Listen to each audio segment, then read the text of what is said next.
رياضيا بمدينة العين الإماراتية، يواصل المنتخب الوطني لكرة القدم استعداداته لكأس الأمم الإفريقية القادمة بالجابون. الحصة التدريبية لهذا اليوم زادت من مخاوف الناخب الوطني تفاقم إصابة كل من اللاعبين نور الدين مرابط وسفيان بوفال. المزيد من التفاصيل في مراسلة خالد أزدون وإبراهيم الغوتي من مدينة العين الإماراتية.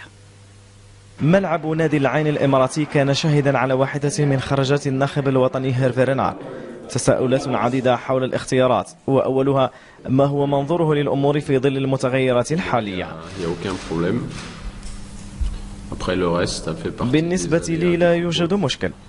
بالنسبة للأشياء الأخرى فهي تقع في كرة القدم. أن نأسف لإيجاد حلول فهذا لا يفي بالغرض. الحياة هي كذلك، لا ندري، قد تفرج من زاوية أخرى بطريقة إيجابية.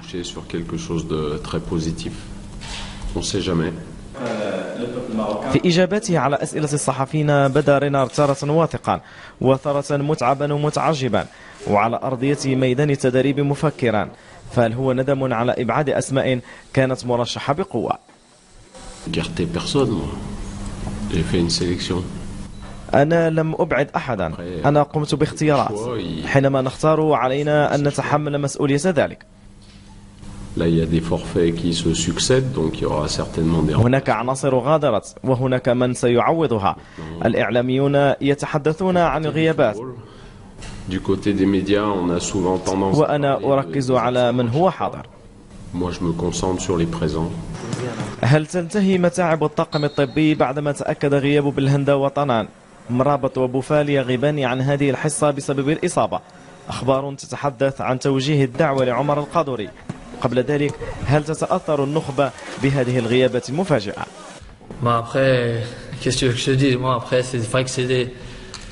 ماذا عسى أن أقول؟ هم لاعبون مهمون بالمنتخب.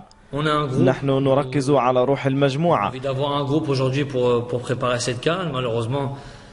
رغم أسفنا على غيابهم، لكن علينا أن نثق في الآخرين.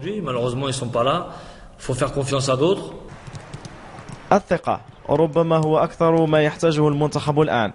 حينما تحضر لغة الأقدام يتم نسيان كل شيء، وبعدها توضع الاختيارات تحت المشهر. بدأ العد العكسي لكأس أفريقيا الجابون. تشكيلة المنتخب الوطني لن تستقر على حال على الأقل حتى يوم غد، حيث ننتظر أخبارا عن الحالة الصحية لمرابط وأيضا بوفال، مع أماني الناخب الوطني والمجموعة أن يشاركان خلال هذه الدورة. خالد أزدون وإبراهيم الغوتي من العين الإماراتية. للمزيد من الإخبار الحصرية على مدار اليوم والأسبوع لا تنسى الاشتراك في قناتنا.